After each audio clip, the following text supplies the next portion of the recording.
Alhamdulillah. Jangan lupa diminum obatnya ya. Iya Bu. Oh ya, hari ini kita tuh rencananya mau masuk materi baru. Nah, sebelum masuk materi baru, kita harus berdoa dulu. Boleh ketua kelas malah dipimpin doanya? Oh oke nih, baik Bu. Oke, untuk teman-teman sebelum mulainya pembelajaran kita berdoa dulu ya. Doa mulai.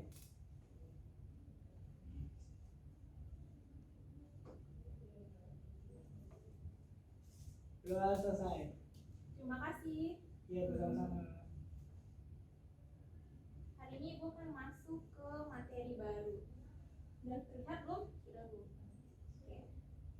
Jadi di materi baru ini judul besarnya itu tentang mitigasi bencana alam.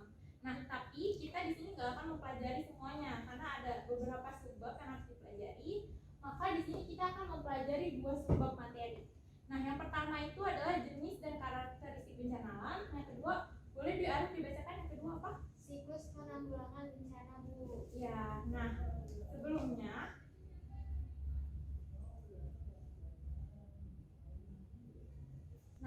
sebelum kita mempelajari tentang mitigasi bencana alam, kita harus tahu dulu pengertian dari bencana alam itu sendiri. Nah, sebelum kita menyimpulkan, Ibu mau 3 orang untuk menyebutkan kata kunci apa itu bencana alam. Ada yang mau menyebutkan pertama? Ibu. Ya, Dinda, apa? Bencana alam itu merupakan peristiwa alam. Nah, yang kedua? Saya Bu. Bencana alam itu merusak. Yang ketiga ada yang menyebutkan? Bencana alam itu mempengaruhi kehidupan manusia Bu. Oke, jadi bisa kita simpulkan sekarang. Dari ketiga kata kunci itu, bencana alam merupakan suatu peristiwa alam yang mengakibatkan dampak besar bagi populasi manusia. Dan yang pastinya tadi yang disebutkan adalah bencana alam itu merusak. Nah, peristiwa alam itu apa saja? Nah, peristiwa alam itu ada banjir, letusan gunung berapi, gempa bumi, tsunami, tanah longsor, badai salju, kekeringan, dan lain-lainnya. Tapi di antara peristiwa-peristiwa alam ini tidak semua terjadi di Indonesia, hanya beberapa saja yang terjadi di Indonesia. Oke, selanjutnya, kalau dilihat dari peta ini, apa yang kalian pikirkan atau mungkin kalian pernah belajar mengenai peta Ring of Fire? Ada yang ingin menyampaikan? 1 orang saja. Saya Bu. Silakan. Ring of Fire itu menyebabkan Indonesia jadi rawan bencana. Ya, benar banget. Nah, sebelum kita mempelajari tentang mitigasi itu ada karena apa sih? Mitigasi itu ada karena wilayah kita ini, wilayah tempat tinggal kita itu rawan oleh bencana. Nah, di sini di peta ini bisa kita lihat bahwa Indonesia itu terletak di antara 3 lempeng pertemuan. Ada lempeng Eurasia, Indo-Australia, dan lempeng Pasifik. Hal inilah yang menyebabkan Indonesia itu termasuk negara yang rawan terhadap bencana alam. Selanjutnya, nah, kalau tadi Ibu bilang peristiwa alam yang dijelaskan di slide sebelumnya itu ada beberapa dan sekian banyak peristiwa alam, tapi itu nggak semua ada di Indonesia, hanya sedikit yang ada di Indonesia. Nah, kira-kira menurut kalian ada nggak sih yang pernah mengalami bencana alam yang ada di sini? Mungkin banjir, ada yang pernah mengalami banjir? Saya Bu. Saya Bu, pernah Bu. Habis Bu. Nah, bencana alam yang ada di Indonesia itu diantaranya yang pertama ada tanah longsor. Tanah longsor ini merupakan bencana alam yang terjadi biasanya itu ada di lereng pegunungan. Terus banjir. Nah, sebelum itu Ibu mau nanya, kalian ada yang tahu nggak karakteristik dari banjir itu apa? Sebutkan 2 saja. Saya Bu. Ya. Dapat memutuskan jalan. Nah, kedua, Saya Bu. Biasanya berkaitan dengan musim hujan. ya benar banget. Banjir itu nggak lepas dari yang namanya musim hujan. Karena ketika musim hujan, curah hujan itu sangat tinggi, maka otomatis air yang ada di sungai juga mengalami peningkatan. Otomatis permukiman di sekitar sungai yang sungainya dangkal itu pasti akan mengalami banjir. Selanjutnya ada gempa bumi. Gempa bumi juga sama seperti tanah longsor dan banjir, pastinya menimbulkan banyak kerugian baik material, korban jiwa. Terus ada kebakaran hutan, selanjutnya ada gunung meletus. Nah, karakteristik gunung meletus ada yang tahu mungkin 2 orang saja. Saya Bu. Biasanya sih ada tanda peringatan dan bisa diprediksi Bu. Iya benar. Yang kedua? Saya Bu. Adanya banjir lava. Ya.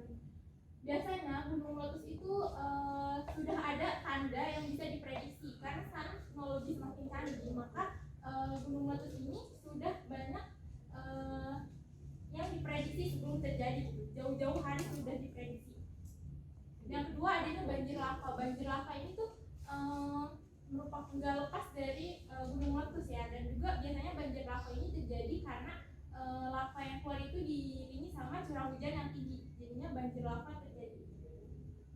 Terus yang terakhir ada tsunami. Tsunami ada yang bisa menyebut salah.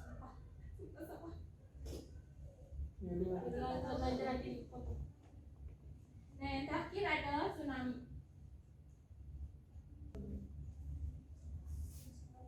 Nah selanjutnya karena kita udah tahu nih tentang bencana alam apa aja yang terjadi di Indonesia, maka selanjutnya kita harus mengetahui siklus bencana penanggulangan bencana yang terjadi yang ada di Indonesia. Nah yang pertama yakni siklus pencegahan dan mitigasi. Pencegahan dan mitigasi ini dari namanya aja kita udah tahu kalau pencegahan itu dilakukan jauh-jauh hari sebelum terjadinya bencana alam. Kedua kesiapsiagaan, ketiga tanggap darurat, yang keempat rehabilitas dan rekonstruksi.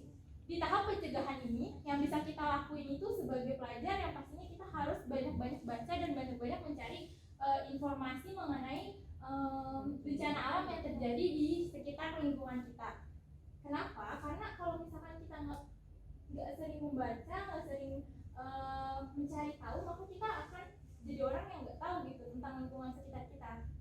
Selanjutnya ada tahap kesiapsiagaan. Tahap kesiapsiagaan ini tahap yang paling mendekati dengan tahap tanggap darurat atau tahap yang sedikit lagi akan terjadi bencana alam itu. Tahap kesiapsiagaan ini biasanya kita kalau misalkan kita tinggal di lingkungan yang rawan terhadap gunung meletus gitu, kita bisa ada memahami nih langkah-langkah gimana caranya kita bisa sampai ke posko keamanan atau tenda-tenda korban gitu. Kita bisa nih dari rumah gimana caranya kita hafalin jalan menuju posko-posko itu supaya nanti pas kita di tahap tanggap darurat kita udah tahu jalan menuju posko itu tuh apa aja. Selanjutnya ada tahap tanggap darurat. Nah di tahap ini kita tahap yang dibilang itu sangat genting gitu ya, karena terjadinya gempa, terjadinya gunung meletus itu di tahap darurat. Nah di tahap ini yang harus kita lakuin pertama kali banget, kita harus tenang, berdoa, jangan panik. Karena kalau kita panik, kita nggak akan bisa nyelamatin diri kita sendiri. Pertama kita harus selamatin diri kita sendiri, baru kita bisa selamatin orang-orang terdekat kita. Jangan sebelum kita lari keluar rumah nyari bantuan, kita kumpulin dulu harta benda.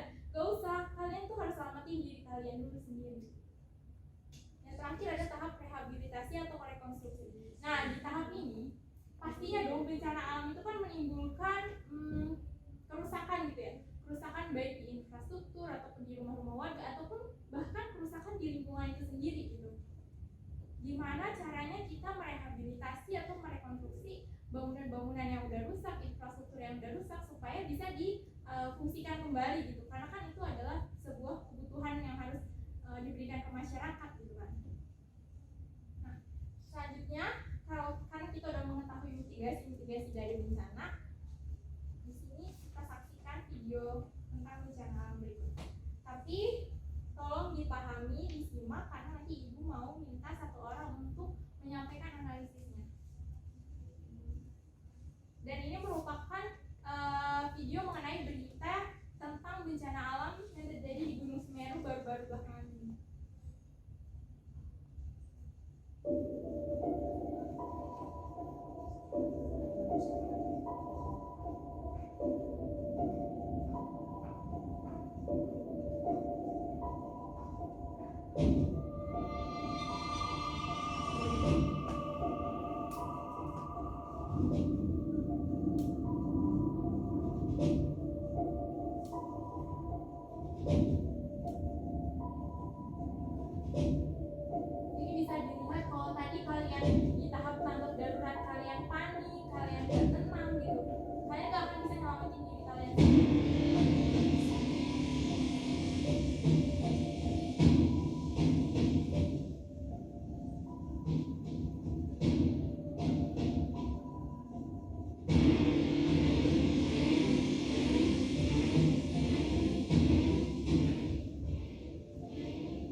tersebut menggambarkan bagaimana kejadian erupsi gunung meletus di salah satu gunung api aktif.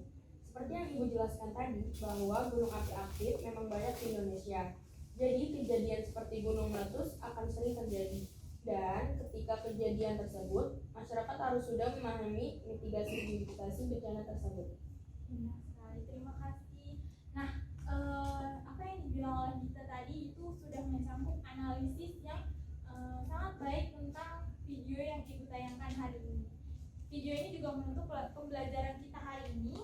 Sebelum kita menutup pembelajaran, kita harus menyimpulkan dulu apa yang kita pelajari hari ini. Jadi, kesimpulannya, kita ini adalah masyarakat yang tinggal di daerah yang rawan bencana. Di daerah yang rawan bencana, tentunya kita sebagai masyarakat kita harus aware gitu terhadap lingkungan kita, terhadap lingkungan sekitar tempat tinggal kita, dan terhadap orang-orang terdekat kita pastinya. Oleh karena itu, pembelajaran tentang mitigasi bencana, tentang siklus penanggulangan bencana yang sudah tadi diterangkan itu